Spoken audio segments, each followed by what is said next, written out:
de Saanich Gulf Islands. Merci, Madame la Présidente. Je suis aujourd'hui, comme chaque jour où je suis à la colline, sur les terres de la nation algonquine Anishinaabe.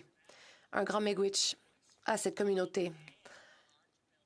Je me prononce sur le projet de loi C-27. Aujourd'hui, mes autres collègues parlementaires ont donné les grandes lignes du projet de loi. On se penche sur 3 lois.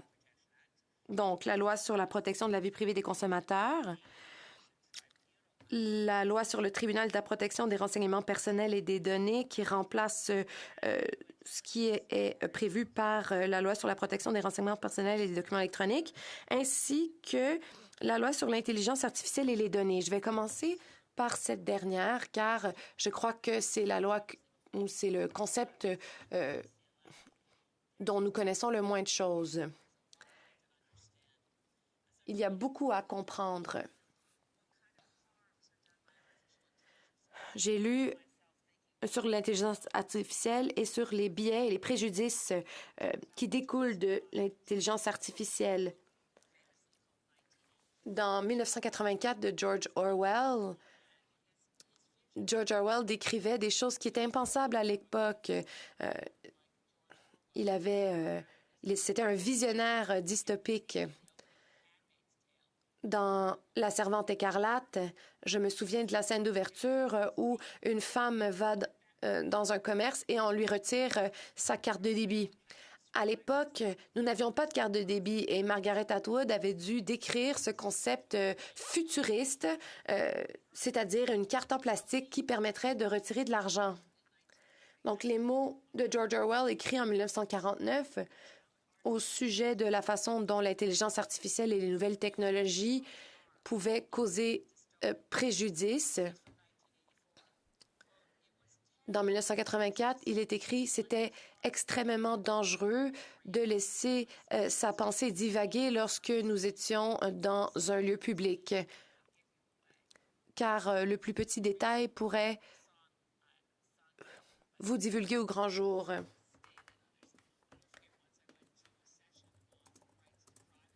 J'ai participé à une session sur les droits à la vie privée et un juriste britannique avait présenté la chanson de The Police. Chaque respiration que vous prenez, chaque pas que vous posez, je serai là à vous observer. L'intelligence artificielle peut être envahissante et porter atteinte à notre vie privée. Je pense par exemple à la reconnaissance faciale dont parlait mon collègue tout récemment. Je suis née en 1954 et pour moi, ce sont des choses assez nouvelles, mais ce sont aussi de nouvelles choses pour les gens nés en 1990. Ces technologies sont tout à fait nouvelles et c'est très important de déposer des projets de loi pour encadrer ces technologies, mais c'est nouveau et cela comporte beaucoup de défis pour nous, les parlementaires. Nous devons identifier les moyens dont l'intelligence artificielle peut avoir un effet sur notre démocratie, mais cela prendra du temps. On parle d'algorithmes, on parle de préjudices causés par cette technologie. Prenons par exemple l'exemple de Cambridge Analytica, qui avait été utilisé par les forces anti-Brexit afin de fomenter l'opposition du public.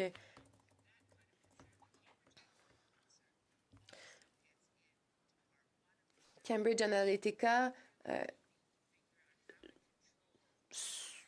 en fait, la partie 1 de ce projet de loi pourrait y faire référence. Plus tôt aujourd'hui, nous avons parlé de l'idée selon laquelle les géants du numérique peuvent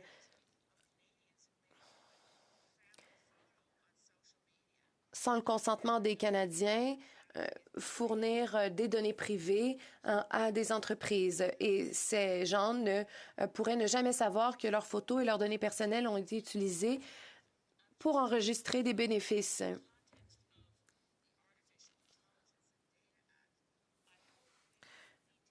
grâce à la loi sur l'intelligence artificielle et les données, j'espère qu'on prendra tout le temps nécessaire pour entendre les témoins qui souhaitent s'exprimer sur ce sujet. Dans les dernières années, dans la dernière décennie, disons, c'est manifeste une certaine tendance où nous invitons 4 témoins par panel. Chaque parlementaire en ce lieu sauront de quoi je parle. Nous voulons entendre le plus grand nombre de témoins pour entendre le plus grand nombre de témoignages.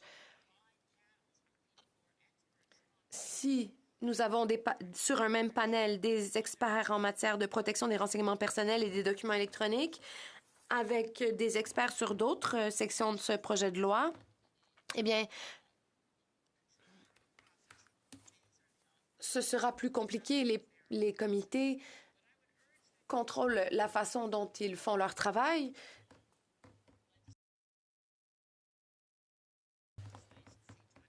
Mais j'encourage les législateurs de ce projet de loi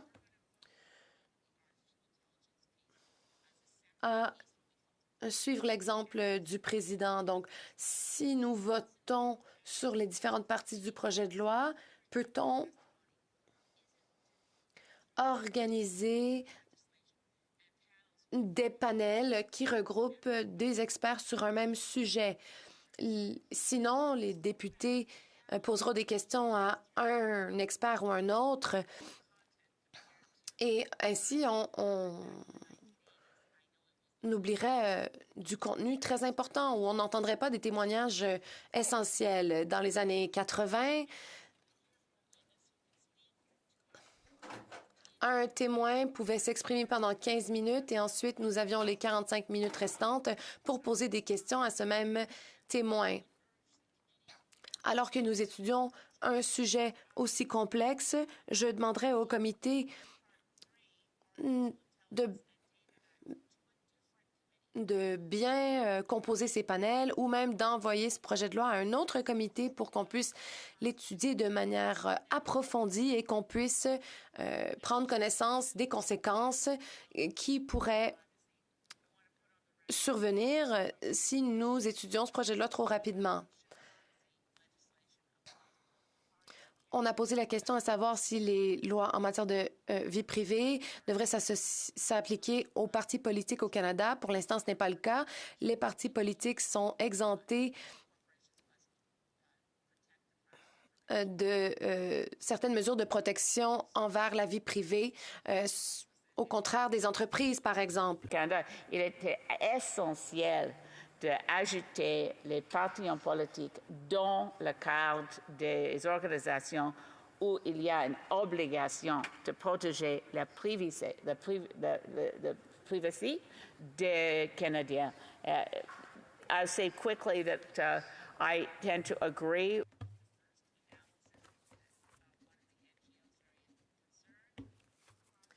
Une ONG qui est Open Media, qui est préoccupée par la protection des renseignements personnels, a dit dans un article que ce projet de loi pourrait empirer les choses et affaiblir la protection des renseignements personnels. Donc, C-27, la loi sur la protection de la vie privée des consommateurs et la loi sur le tribunal de la protection des renseignements personnels et des données avaient une note de B, donc ils réussissent, mais à peine. Je vais proposer des amendements si ce projet de loi est adopté en deuxième lecture. J'aimerais réitérer que le Canada et les Canadiens savent que le droit à la vie privée fait partie des droits de la personne fondamentaux. Je fais écho à mon collègue de Interlake Eastman qui se pose la question à savoir pourquoi on se penche sur la vie privée des consommateurs. Peut-être devrait-on se pencher sur la vie privée des Canadiens plutôt. Et je suis d'accord avec ceux qui se sont exprimés sur l'article 8 sous alinéa 3. Quelle serait une raison légitime qui permettrait d'enfreindre donc le droit à la vie privée des Canadiens? Les exemptions semblent trop vastes. Je vais dépasser mon temps parole si j'entre trop dans les détails, mais nous devons protéger la vie privée des Canadiens et je demande à tous les partis politiques en ce lieu de mettre de partie leurs allégeances politiques et d'examiner ce projet de loi avant qu'il quitte ce lieu. Questions et commentaires. L'honorable secrétaire parlementaire au leader du gouvernement à la Chambre. Merci, Monsieur le Président. C'est en réponse à une question de la leader du Parti vert qu'un député du Parti conservateur a dit que la meilleure chose qu'on peut faire, c'est de voter contre le projet de loi et de renvoyer les législateurs à la table de dessein. J'ai une question pour ma collègue du Parti vert. Et je sais qu'il existe certaines préoccupations, certaines craintes. Nous voulons être très prudents dans l'étude de ce projet de loi. Mais il semblerait que tous les partis de la Chambre semblent intéressés à entrer dans le détail du projet de loi. Mais étant donné le temps de débat dont nous disposons, ne serait-il pas préférable d'envoyer ce projet de loi en comité, là où l'on a beaucoup plus de temps d'entrer dans les détails du projet de loi? C'est pour cela que je me suis posé la question et que je vous pose la question, devrait-on adopter ce projet-là en deuxième lecture et le renvoyer au comité, étant donné l'importance du sujet? L'honorable député de Saanich Gulf Islands. L'honorable secrétaire parlementaire ne sera pas surpris d'entendre que j'espère que son gouvernement n'imposera pas de motion d'attribution de temps pour réduire le temps de débat sur ce projet de loi et j'exhorterai tous les partis en ce lieu de veiller à ce que tout député qui s'exprime sur le projet de loi l'a étudié et est prêt à s'exprimer sans note.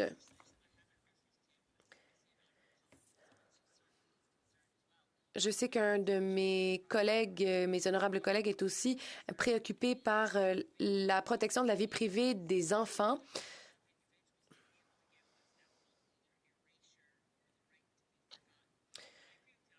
Et je suis d'accord avec l'honorable député. Je voudrais que ce projet de loi soit renvoyé au comité. Je vais voter en faveur, mais j'ai quand même beaucoup de préoccupations. Thank you, Mr. Speaker. And I want to thank the member from Saanich Gulf Islands for her speech and for her engagement in this issue. In light of what's happened the last 2.5 years with this Liberal government engaging in the serious I think there's some problems with the translation, so if I'm speaking in English. Si je parle en anglais, j'espère qu'il y a de l'interprétation.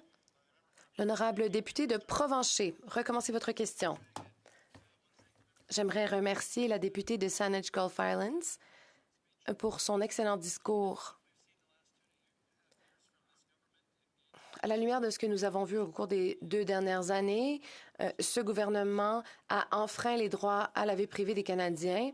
Et étant donné le fait que ce gouvernement a permis à l'Agence de santé publique du Canada de surveiller les Canadiens en sol canadien, pense-t-elle que ce projet de loi empêcherait de telles situations de se reproduire à l'avenir? L'honorable député de Saanich Gulf Islands. Mon collègue et moi sommes en désaccord sur certains des gestes posés par l'Agence de santé publique du Canada, mais je comprends qu'il y ait des inquiétudes et si une application mobile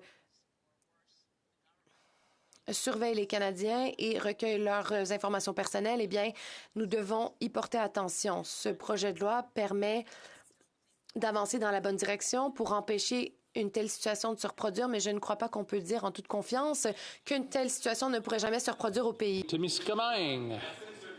Merci à ma collègue de Saanich Gulf Island pour son témoignage. J'aimerais l'entendre parce qu'elle parle de l'importance de la protection des données. Puis évidemment, ce projet de loi s'adresse au secteur privé, mais ne parle pas du secteur public, dans lequel on sait que le gouvernement a failli pour protéger les données, notamment dans le cadre des fraudes à la PCU. Est-ce qu'on aurait dû penser aussi, dans le cadre du projet de loi, à encadrer les données du gouvernement également pour s'assurer de protéger l'intérêt du public? J'aimerais entendre ma collègue. Merci, M. le Président.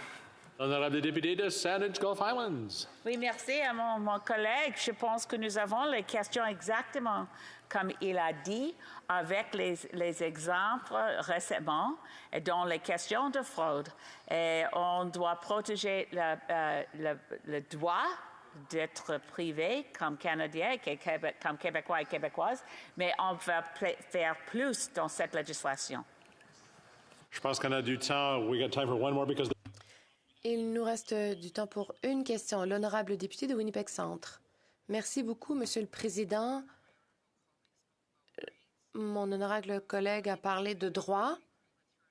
Je suis d'accord avec elle. Le droit à la vie privée est important dans cette ère numérique. Nous devons prendre une position claire sur ces différents droits. Ma collègue est-elle d'accord que le fait de rendre l'accès aux informations personnelles des Canadiens plus facile pour les géants du Web est une bonne chose? Je suis préoccupée par cela. Merci, Monsieur le Président. L'honorable député de Saanich Gulf Islands. Merci à mon honorable collègue. Les géants du Web, les Google et les Facebook de ce monde ne seront pas bien perçus dans l'histoire du monde. Ils volent nos données personnelles sans aucune conséquence et ces plateformes devraient être traitées comme des éditeurs afin qu'elles cessent de ruiner les vies des gens sans aucune reddition de compte. Et on devrait pouvoir poursuivre ces entreprises pour les préjudices qu'ils causent et pour la désinformation qu'ils propagent.